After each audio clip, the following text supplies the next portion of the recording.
የእግዚአብሔርንም ታቦት ይዘው ገቡ። ዳዊትም በተከለለላት ድንኳን ውስጥ አኖሯት። የሚቃጠለውን መሥዋዕትም የደህንነቱን መሥዋዕትም በእግዚአብሔር ፊት አቀረቡ። ዳዊትም የሚቃጠለውን መሥዋዕት የደህንነቱን መሥዋዕት ማቅረብ በፈጸመ ጊዜ በእግዚአብሔር ስም ሕዝቡን ባረከ።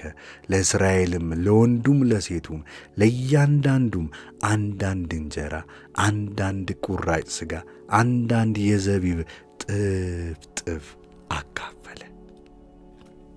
በእግዚአብሔርም ታቦት ፊት ያገለግሉ ዘንድ የእስራኤልም አምላክ እግዚአብሔር ያወድሱት ዘንድ ያመሰግኑት ያከብሩትም ዘንድ ከሌዋውያን ወገን አቆመ።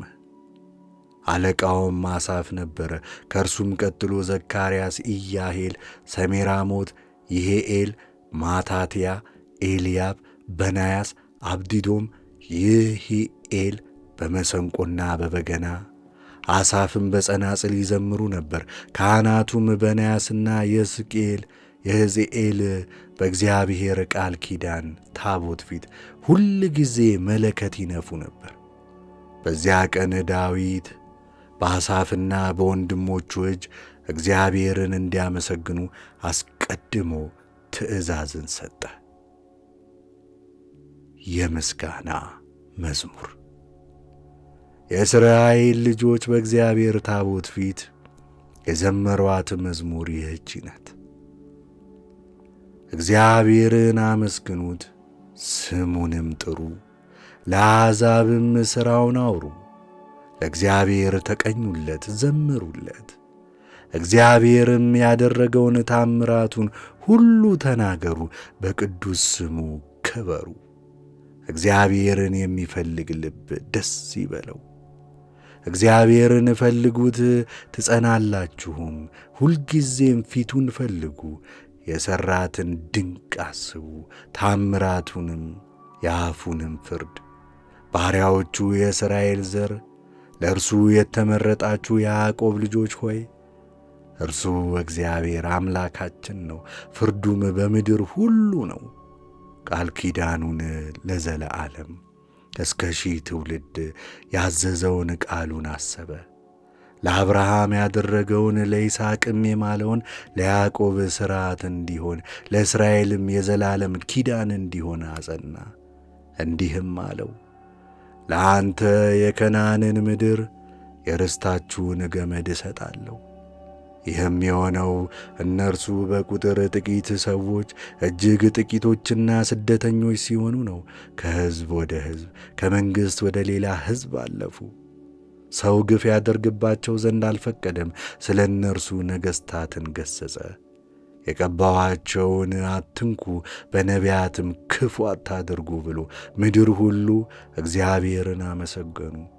ዕለት ዕለትም ማዳኑን አወሩ። ክብሩን ለአሕዛብ ታምራቱንም ለወገኖቹ ሁሉ ንገሩ። እግዚአብሔር ታላቅ ምስጋናውም ብዙ ነውና በአማልክት ሁሉ ላይ የተፈራ ነው። አሕዛብ አማልክት ሁሉ ጣዖታት ናቸው፣ እግዚአብሔር ግን ሰማያትን ሠራ። ክብርና ግርማ በፊቱ ኃይልና ደስታም በመቅደሱ ውስጥ ናቸው።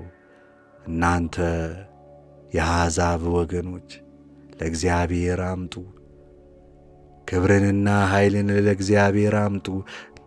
ለስሙ የሚገባ ክብርን ለእግዚአብሔር አምጡ።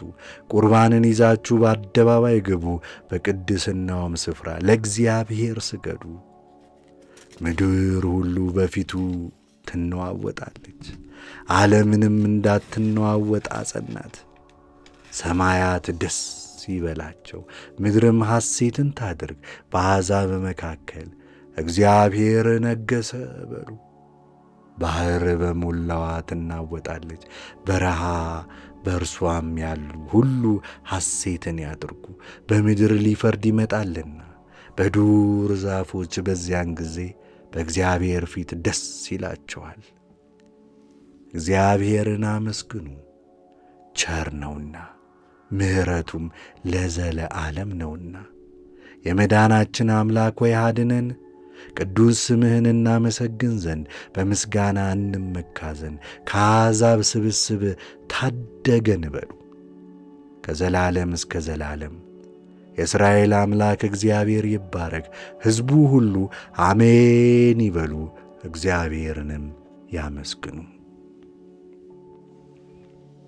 እንዲሁም በየቀኑ እንደሚገባቸው በታቦቱ ፊት ዘወትር ያገለግሉ ዘንድ አሳፍንና ወንድሞቹን ተዋቸው። አቢዶድምንም 68ቱንም ወንድሞቻቸውን የኤዶታማም ልጅ አቢዶዶምና ሆሳ በረኞች የሆኑ ዘንድ ተዋቸው።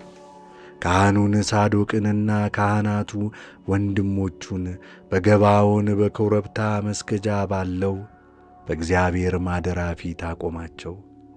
ለእስራኤልም ልጆች ይነግራቸው ዘንድ አገልጋዩ ሙሴን እንዳዘዘው በእግዚአብሔር ሕግ እንደ ተጻፈ ሁሉ ለሚቃጠለው መሥዋዕት በሚሆነው መሠዊያ ላይ የሚቃጠለውን መሥዋዕት ሁል ጊዜ ጠዋትና ማታ ለእግዚአብሔር ያቀርቡ ዘንድ ምሕረቱም ለዘላለም ነውና እግዚአብሔርን ያመሰግኑ ዘንድ ኤማንንና ኤዶታምን በስማቸው የተጻፉትን ተመርጠው የቀሩትን ከእነርሱ ጋር አቆመ።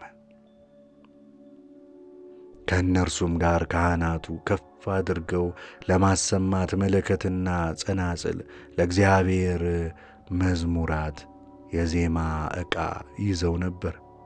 የኤዶታም ልጆች ግን በረኞች ነበሩ። ሕዝቡ ሁሉ እያንዳንዱ ወደ ቤቱ ሄደ። ዳዊትም ቤቱን ይባርክ ዘንድ ተመለሰ።